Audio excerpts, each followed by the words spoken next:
ইনশাআল্লাহ, মাশাআল্লাহ, সুবহানাল্লাহ, আলহামদুলিল্লাহ, জাযাকাল্লাহ খায়ের, এই কয়েকটা শব্দ আজকে শিখে যাবেন, সারা জীবন এগুলো করবেন এবং এগুলো করতে কোনো হীনমন্যতা ভোগ করবেন না। আমি এগুলো কোনটা কোথায় পড়বেন সেটা আপনাদেরকে বলে দিচ্ছি। ভবিষ্যতে কিছু বললে বলবেন ইনশাআল্লাহ। অতীতে কোনো ভালো কিছু করতে পেরেছেন সেটা বলতে গিয়ে বলবেন আলহামদুলিল্লাহ।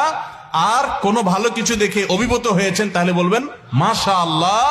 এবং কোনো কিছু দেখে আশ্চর্য হয়ে আল্লাহর পবিত্রতা জ্ঞাপন করছেন বলবেন সুবহানাল্লাহ। উপরে ওঠার সময় পড়বেন আল্লাহু আকবার, নিচে নামার সময় বলবেন সুবহানাল্লাহ। এই জন্য এখন থেকে উঠতে বসতে চলতে ফিরতে ইনশাআল্লাহ, সুবহানাল্লাহ, আলহামদুলিল্লাহ, মাশাআল্লাহ, উপরে উঠতে আল্লাহু আকবার, নিচে নামতে সুবহানাল্লাহ। আর কেউ যদি কোনো উপকার করে, এটা হাদিসে আছে, নবী সাল্লাল্লাহু আলাইহি ওয়াসাল্লাম বলেছেন, আপনাকে কেউ একটা উপকার করেছে, একটু কলম দিয়েছে, হাত দিয়ে লিখে আবার ফেরত দিলেন তার কলমটা দিয়ে লিখে, কোন একটা উপকার কেউ করেছে, তাহলে আপনি তার বিনিময় দিতে চাচ্ছেন কিন্তু এই মুহূর্তে হাতের কাছে কিছু নাই। সবচেয়ে উত্তম বিনিময় হয় যদি আপনি বলে দেন জাযাকাল্লাহু খায়রা। জাযাকাল্লাহু খায়রা মানে কি? তুমি আমার এই যে উপকারটা করলে, আমি তো তোমাকে কিছু করতে পারতেছি না, আল্লাহ তোমাকে আমার পক্ষ থেকে উত্তম বিনিময় দান করুক।